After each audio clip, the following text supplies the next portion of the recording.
اهلا بكم، اتمنى تكونوا بخير. النهارده معانا فيديو سريع عن كيفيه تامين الحسابات عن طريق استخدام مفتاح الامان. وانا بستخدم مفتاح الامان من شركه يوبيكي لتامين حسابي بالفيسبوك وايضا قناتي باليوتيوب، وتقدر تستخدمه مع كثير من المواقع. طبعا دي الصفحه واضحه امامكم، وحاطط رابط الصفحه في وصف الفيديو. وزي ما واضح امامكم برضو ان في موديلات كتيره، كل موديل يناسب احتياجك حسب انت الميزانيه اللي معاك او احتياجك ايه. يعني في بصمه، في مثلا الكمبيوتر للموبايل للايفون وهكذا. فاول حاجه، اول خطوه، تختار المفتاح المناسب لميزانيتك وكمان احتياجك او الجهاز اللي معاك. تاني خطوه معانا تشوف الحساب او انت حابب تامن ايه، ودي الحاجات المدعومه من قبل الشركه بيوضحها لك كلها. شايفين حسابات كتيره جدا، وكمان بيوضح لك الطريقه لكل حساب. فمثلا هنا جوجل، هتجد فيه فيديو توضيح لجوجل. تجد مثلا فيسبوك، فيديو توضيحي لفيسبوك، وهكذا. ندخل على الخطوه اللي وراها، هتجد مثلا اغلب مفتاح الامان بيكون في خطوه التحقق بخطوتين. يعني انت بتدخل على الاعدادات وبعد كده السكيورتي والتحقق بخطوتين اللي بتضع فيها مفتاح الامان، سواء مثلا في جوجل او مثلا في صفحتك بالفيسبوك. ده مثلا هنا الطريقه في صفحه الفيسبوك، لان اغلبنا فيسبوك، الناس مش بتهتم باليوتيوب للدرجه. اول خطوه انك تسجل الدخول. تاني خطوه تدخل في الاعدادات.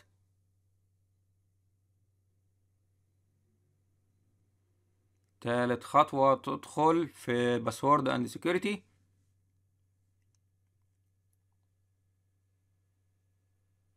بعد كده تدخل في التحقق بخطوتين.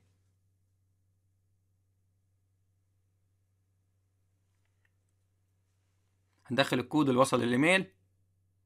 بعد كده تضغط سيكوريتي كي او مفتاح الامان.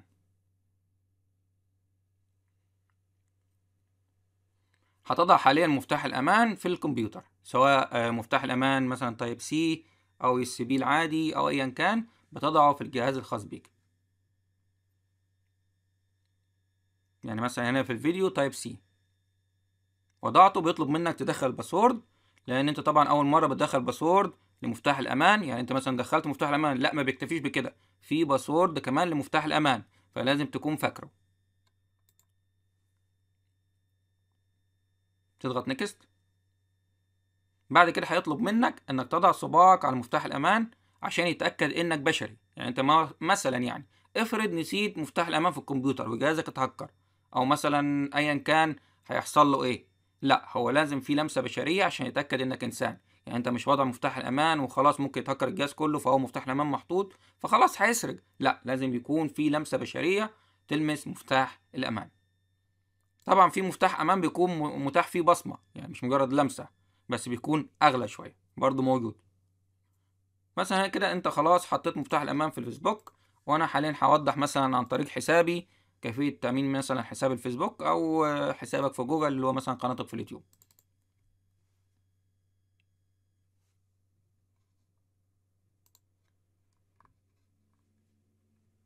ده مثلا التحقق بخطوتين، ده في حسابي في جوجل اللي هي قناتي في اليوتيوب. طبعا هتدخل في التحقق بخطوتين، يعني امشي في الاعدادات طبعا المعروفه، اي حد فينا يعرفها، وانا مش هقدر ادخل في الاعدادات كلها عشان في وقت الفيديو. هنا تدخل في التحقق بخطوتين لما توصل ليها، وهتجد اول حاجه مفتاح المرور ومفتاح الامان، هتضغط عليها وتدخل مفتاح الامان. بعد كده بقى ازاي تستخدم مفتاح الامان. هتجد مثلا نفترض ان انت عايز تفتح الايميل، كتبت ايميلك، اول خطوه هيقول لك دخل مفتاح الامان، فانت وضعت مفتاح الامان في الكمبيوتر زي ما واضح. تاني خطوه هيطلب منك تدخل الباسورد زي ما وضحت لكم. تالت خطوه دخلت مفتاح الباسورد، بيقول لك اضغط على الدايره عشان يتاكد انك بشري. خلاص كده فتح. حاليا بقى صفحة الفيسبوك، ده طبعا انا مأمن صفحة الفيسبوك كمان. هتجد مثلا انا وضعت هنا المفتاح برضو، تدخل على زي نفس الخطوات اللي عملناها من شوية. بحاول ما اطولش عليكم عشان كده بتكلم بسرعة. وبرضو تدخل لحد اخر نقطة اللي هي مفتاح الامان، وتضع مفتاح الامان بنفس الخطوات. هتجدوا هي. حاليا احنا عايزين نفتح مثلا حساب الفيسبوك، يعني خلاص اغلقنا وهنفتح من متصفح تاني مثلا او جهاز تاني. اول ما تفتح ودخلت الايميل ودخلت الباسورد، هيقول لك هنا عايزين تحقق من اشعاراتك على جهاز اخر، بس انت هتجرب مثلا جرب طريقة اخرى. جربت طريقة أخرى اخترت مفتاح الأمان، فهنا بيقول لك الحصول على مفتاح الأمان. بس هتدخل مفتاح الأمان وتكتب الباسورد، ونفس الخطوات هي بتاعة أي حساب، يعني حساب جوجل زي فيسبوك هي نفس الخطوات. طبعا أنت التحقق بخطوتين هيكون أمان، لكن أنت عادي هتدخل باسورد أو تفتح من التليفون عادي جدا. إنما الحاجات دي لو مش موجودة، يعني مثلا زي ما واضح هنا، مثلا ارجع كده، بيوضح هنا مثلا دي مثلا قناتي باليوتيوب، واضح أمامي إن في طرق تأمين أخرى زي الموبايل أو رقم الهاتف. افرض الموبايل كله راح بالرقم، إيه هيحصل؟ إيه موقفك؟ مفتاح الأمان بيضمن إنك ترجع حسابك بمنتهى السهولة، وكمان تقدر تستخدم أكتر من مفتاح. يعني أنت مثلا جبت مفتاحين، استخدمت مفتاح ومعاك على طول والتاني شايله، اللي هو مثلا مفتاح أساسي ومفتاح احتياطي مثلا، يعني مفتاح راكنه مثلا في البيت، المفتاح التاني معاك بشكل دائم، بحيث لو ضاع تقدر برضو تغيره أو تمسحه، تدخل بمفتاح الأمان التاني وتدخل وتلغي المفتاح الأول، وهكذا. طبعا دي أهم طريقة للتأمين ومن أفضل الطرق، لأن دي يعني صعب أصله، يعني عامل زي مفتاح الشقة كده، المفتاح معاك دايما وموجود، غير لما يكون كل شيء رقمي، إنما ده شيء ملموس بإيدك.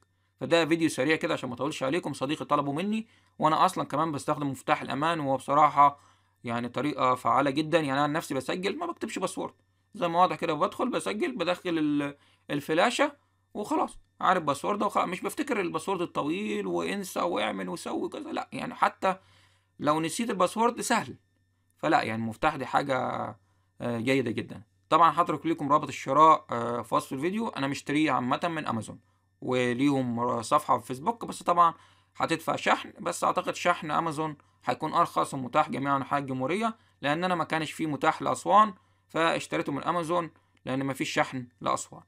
المهم ده فيديو سريع كده، ولو حد عنده اي سؤال طبعا اتفضل في التعليقات وهحاول اجاوب السؤال، ولو حد عنده سؤال اتفضل في التعليقات، وانتظروني في الفيديوهات القادمه.